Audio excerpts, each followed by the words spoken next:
Chocolate পছন্দ করে না এমন মানুষ খুঁজে পাওয়া খুবই দুর্লভ। সবার কাছে লোভনীয় এই চকলেট খাওয়ার প্রচলন শুরু হয় 1750-এর দিকে। প্রথম দিকে চকলেট ঔষধ বানাতে এবং বিভিন্ন ধর্মীয় আচার অনুষ্ঠানে ব্যবহার করা হতো, আর এখন সারা পৃথিবী জুড়ে সেই চকলেট খাওয়া হয় মিষ্টি জাতীয় নয়ন জুড়ানো লোভনীয় খাবার হিসেবে। প্রতি বছর সারা বিশ্বে 3 মিলিয়ন টন চকলেট উৎপাদন করা হয়। বর্তমান সময়েও সারা পৃথিবীতে চকলেটের অনেক বড় অর্থনৈতিক ভূমিকা রয়েছে। এবার আসা যাক চকলেট কোথায় সবচাইতে বেশি উৎপাদন করা হয়। চকলেটের জন্মভূমি আফ্রিকাতেই। আফ্রিকার 25 ডিগ্রি সেলসিয়াস তাপমাত্রা এবং 80% আর্দ্রতা চকলেট উৎপাদনের জন্য খুবই উপযোগী। আফ্রিকার কানার সহ বিভিন্ন এলাকায় প্রচুর পরিমাণে চকলেট উৎপাদন করা হয়। প্রাচীন মায়ান সভ্যতা সময়েও এই চকলেট খাওয়া হতো, আর মায়ানদেরও কিন্তু আদিবাসী ছিল আফ্রিকা এবং আমেরিকাতে। এই চকলেট উৎপাদন করা হয় একটা গাছের ফল থেকে। ফলটা আফ্রিকাতেই কেকাও নামে পরিচিত। কেকাও আফ্রিকাতে বেশি জন্মে কারণ আফ্রিকার ভৌগোলিক অবস্থান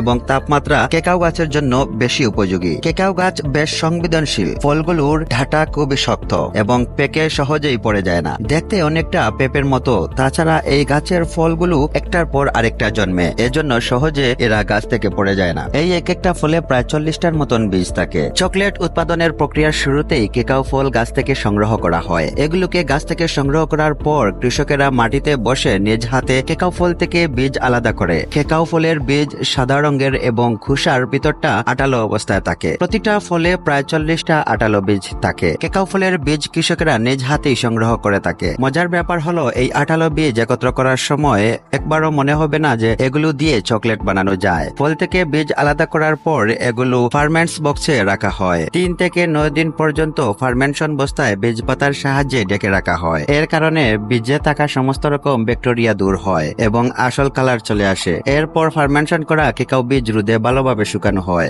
যাতে গন্ধ ও রঙের পরিবর্তন আসে। শুকানোর পর কেকাও ফলের বীজগুলো পুড়িয়ে তৈরি করা হয় কেকাও বিন। এরপর কেকাও বিনগুলো আবারও রোদে শুকানো হয়, কারণ রোদে শুকানোর ফলে বীজগুলোতে ছত্রাক বা ব্যাকটেরিয়ার পরিমাণ অনেকটাই কমে যায়, আর সেই সাথে সেগুলো নষ্ট হওয়ারও ভয় থাকে না। এরপরে শুকানো বিনগুলো পৃথিবীর বিভিন্ন ফ্যাক্টরিতে নেওয়ার জন্য উপযুক্ত হয়ে যায়।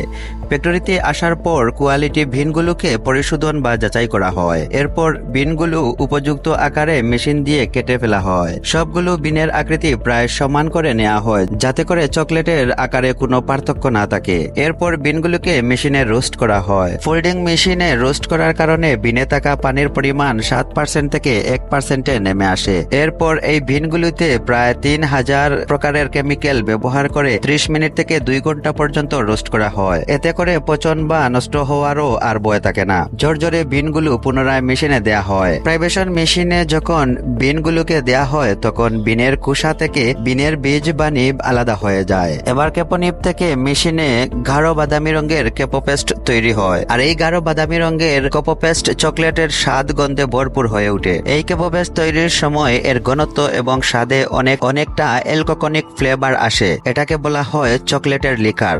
অ্যালকোহলিক চকলেট লিকার থেকে তেল এবং চর্বি আলাদা করে ফেলা হয়। এরপর চকলেটের বাকি অংশ গাঢ় বাদামি রঙের রূপ নেয়। তেল চর্বি আলাদা করার পর শুধুমাত্র কোকো পাউডার পাওয়া যায়, আর এই ঘন কোকো পাউডার আলাদাভাবেও বাজারজাত করা হয়। কোকো পাউডারের সাথে আগে থেকেই আলাদা করা চকলেট লিকার, চর্বি, মধু এবং গুঁড়ো দুধ মিশিয়ে বিভিন্ন ফ্লেভারের চকলেট তৈরি করা হয়। চকলেটের এই বিভিন্ন উপাদান মেশানো এই মিশ্রণকে ভালোভাবে মিশিয়ে স্মুথ করা হয়। এরপর মোল্ডে ঢেলে ঠান্ডা করে বিভিন্ন আকৃতি বা ডিজাইন দেওয়া হয়। তবে এর আগে ফাইনাল চেক করা হয় যে চকলেটে কোনো রকম বুদবুদ বা এয়ার বাবুল আছে কিনা, কারণ এয়ার বাবুল থাকলে চকলেট ভেঙে যায় আর সহজেই নষ্ট হয়ে যায়। আর এরপরে বিভিন্ন ডিজাইনের চকলেট তৈরি করা হয়। এরপর এগুলোকে ফয়েল দিয়ে প্যাকেজিং করা হয়।